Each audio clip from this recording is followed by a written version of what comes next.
If you know me at all, you know that I really like TTArtisan lenses. I have over the years used these 3 lenses to great effect. My whole trip to England last year was shot on just this lens, nothing else. I think I took the 17, but I never mounted it. Yeah, I shot the whole trip on the 35-095.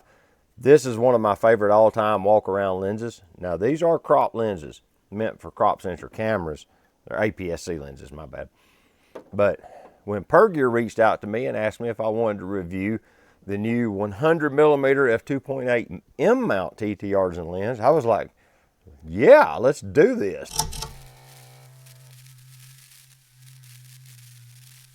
Okay, let's do the whole full disclosure thing. They sent me the lens for free in exchange for a review, I guess, technically. They said they'd send it to me if I would review it. So I've got the lens and I'm reviewing it. And it's not because I wanted a free lens, because these lenses are not very expensive. I think I paid $70 brand new, shipped to my door for this 35 f1.4. So it's not about the money. I'm literally mounting it on a Leica SL2. You can Google search how much those cost. I bought that with my money. So, you know, it's not because of that. It's because I really like TTArtisan's lens architecture and their whole ethos about producing a high quality product and not just gouging the price just because they can. These lenses are crazy inexpensive and they produce stunningly good results. I am firmly in the TTArtisan camp, okay? Ergonomics, for whatever reason, is the ones that reached out to me in email and asked me if I wanted to review the lens. And I was like, sure, send it over. I'll be happy to review it, because if it's of any quality level at all compared to the other lenses I've used of theirs, it's going to be a stellar performer. That's when things got interesting.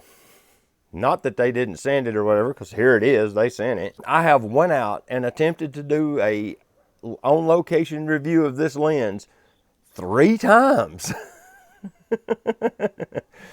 The first time, the genius in me forgot to take the M adapter L to be able to put it on my SL2. That was my first day out. So there's no review footage from that day because didn't have the way of mounting it. So the next time I went, it rains the whole time. Well, this lens is not weather sealed, so I didn't want to ruin it on the first outing and, you know, not be able to get image quality photos or anything like that. So I tabled it for that day. The next time I went, the rain was supposed to be over, and then by the time I get started in Chattanooga, it's starting to rain, and the whole time I'm trying to duck into daggum awnings and stuff to keep it from getting wet, which I successfully did. But it's like every time I went out with this lens to try and get photos with it, something would happen every single time. So now the weather is supposed to be better. It's still overcast, which is typical for one of my lens reviews. At least now it's not actively raining, so I should be good to go today. I'm going to attempt to do some streetish urban photography style photos with it here in a little bit. And then I'm going to do my best to set up a little bit of a portrait shoot. I'll probably conscript Teresa for that. She doesn't know it yet. I haven't bothered to tell her. And we're going to look at the photos together. So let's get into this. Okay, so I made it to Chattanooga. And it took a while, and there was a whole lot of logistics involved in getting that done. But I am here finally. So what I'm going to do is I'm going to walk around for about an hour, and I'm going to see what kind of photos I can get with this wonderful lens. See what we come away with. Got a few extra batteries because you never know when you might need one. Got one for the GoPro as well. I'll stick it in my pocket too. Take off the lens cap, which is a nice machined aluminum cap. Hey, while we're here, let's do the whole spec thing. The focus range is from 0.9 meters to infinity, and understand that the reason the minimum focus distance is so long is because it's an M lens. M lenses, rangefinder lenses, typically don't focus any closer than about 0.7 meters actually, so this one's a little further out than that. But 3 feet with a 100mm lens is pretty darn close. That's getting kind of in your face. But it goes from f2.8 to f22 on the aperture ring. It's, you know, about 5 inches long, a couple inches diameter. The glass is beautiful. It's got a real fancy word on the front. says 01 optical, TTArtisan, 100mm, 49mm filter threads, you know. Now, this lens did come with a Allen wrench and a little procedure sheet. You have to kind of calibrate it to your M camera, and depending on how it's set up, it's got a little procedure to adjust it for that. Since I'm shooting it on a adapted lens on a mirrorless camera, I don't have to deal with any of that. The focus works. So just remember, if you're range finding, you know, you're not looking through the taking lens, you're looking through a range finding lens, and those don't never share. Like, even your range finding patch is not through the taking lens. So you have to calibrate it, and they give you the procedure in the box. Okay, let's go take some pictures. Something to keep in mind is that I've already taken a couple of sessions. Look at that. If I do this, it'll fix it. I've taken a couple of sessions worth of photos with this lens, so I've got a little bit accustomed to using it. At first, I was missing focus like constantly because I'm just not used to the mechanics of the lens. So you can't fault the lens for that. That's just kind of the nature of it. But, you know, for the main thing about it, today I'm hoping to get nice sharp photos. I'm gonna do some pan and blurs if possible. Maybe portrait or two. I don't know if I'll be able to get that whole portraiture thing sorted out.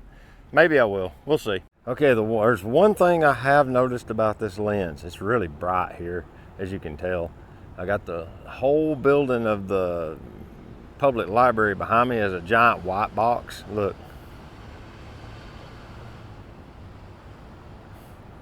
So it's reflecting all that light, giving me good feel. The lens has pretty heavy vignetting. Like when you stop it down, as you can see in this photo here, it's actually cutting into the image plane. It's cutting into the image circle with the aperture. Kind of struck me as odd that if you stop it all the way down, that it actually crops into the image circle. Well, I have noticed one thing with this lens. It does have an issue. That vignetting that I saw when it stopped all the way down follows it all the way to f2.8. For the most part, the images look great. Shot opened up, the vignetting is minimal. It's not really an issue. And since I have 47 megapixels, I can just simply crop out the corners and I'll lose a few, you know, it'll be 25, 30 megapixels when it's done. You know, I lose some around the edges, whatever. But I can still get a usable image out of the center. And like I said, the image quality is phenomenal out of this lens so far. I've shot it wide open to see what the background blur would look like. Looks really good. If you're wanting to do portraits, I think it'll do great for portraiture. You just got to make sure you leave room for croppage around the perimeters. Okay, overall I've come away with another thing about the lens that is kind of troublesome. The focus barrel is really wide. For real, it has to be the loudest Nissan Armada I've ever heard. But the focus barrel is really wide, but they machined away all of the focus grip tree except for about a 3/8 wide band all the way back at the camera. Now, on an M-mount camera, that wouldn't be a big deal.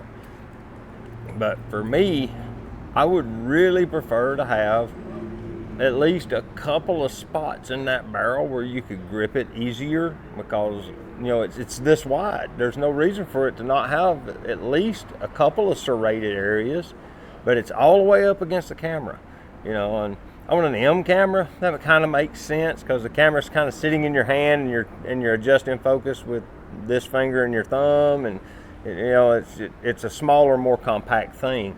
But on the SL2, it takes up more space, and I'm wondering if they're not thinking about that when they design it, or if they're trying to just remove weight, or, you know, make the lens look more streamlined, or what their motivation was for just machining away all of that feature and just leaving it at the very back, because it's cut out of a piece of aluminum, and they could have easily just left some more of that on the lens and maybe even just made skips in it to where it had just different regions or something.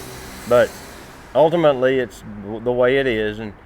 But yeah, I find myself focusing with my ring finger and my thumb because of how far back it is on the camera.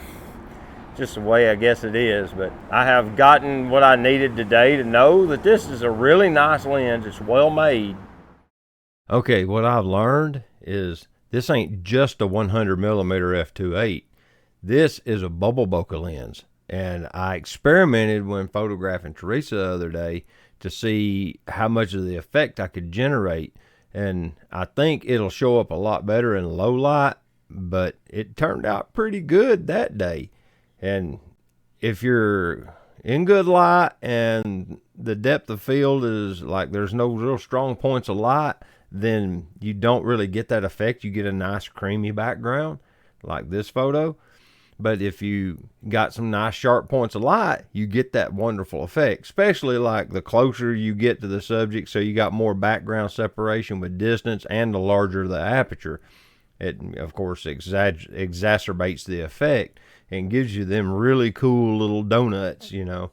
It's almost like donut bokeh off of a mirror reflex lens, but it's not quite as punctual. It's not just absolute donuts. They look kind of like soap bubbles. It's really cool. So in closing, this is a winner of a lens. If you want to do cool, what I'd call retro style portraiture, this is your lens. Is it for my Sacred Harp singing photos? No, I tried it, and it's a little bit, well, the vignetting and the loss of the stop of light was kind of a deal breaker in that regard, mainly because church venues, which is where most of these singings are held, are so dimly lit. I just need all the light I can get. And the f2, I shoot it wide open, gives me a full stop of light over this one that I desperately need. And so that allows me to do that. But, you know, trying to do street photography with 100mm is kind of tough. It's like, especially after you do 35 or 50mm street photos, it's a big learning curve. It has its uses though. It would be a cool like senior portrait lens or engagement photos, things like that. This has a really good place in the market. And I'm also wondering if that vignetting will go away if you put it on an M mount camera. Because, you know, with the sensor stabilization, it's moving around, and maybe the flange distance is a little bit different. You know, I'm not real sure about that, but I don't know if you can actually change the flange distance. Doesn't look like you can. But yeah, this is a winner of a little bit of a lens. It's got, like I said, it's got a niche application, but it's cool. It's a lot of fun to use. You know, just bear in mind it has limitations. So with that, I appreciate you watching. And if you're more interested in this, then I'll have a link in the description to where the people are that make this lens, and you can find more information there.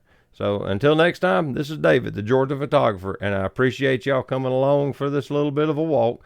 And until next time, get your camera out and go take a picture with it, all right? We'll see you later. Bye-bye.